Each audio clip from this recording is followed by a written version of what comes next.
kejaksaan. Viral video pria nekat hisap sabu di dalam swalayan. Mahasiswa di Makassar ciptakan krim pemutih dari bahan alami.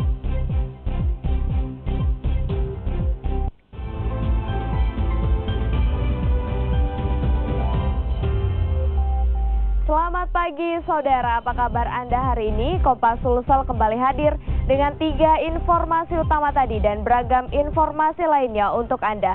Bersama saya Wida Anggreni, kita jelang Kompas Sulsel di Kompas TV, independen terpercaya edisi Minggu 22 Juli 2018. Kita awali Kompas Sulsel pagi hari ini saudara. Flora Batlayari, Kompas TV, Sorong, Papua Barat.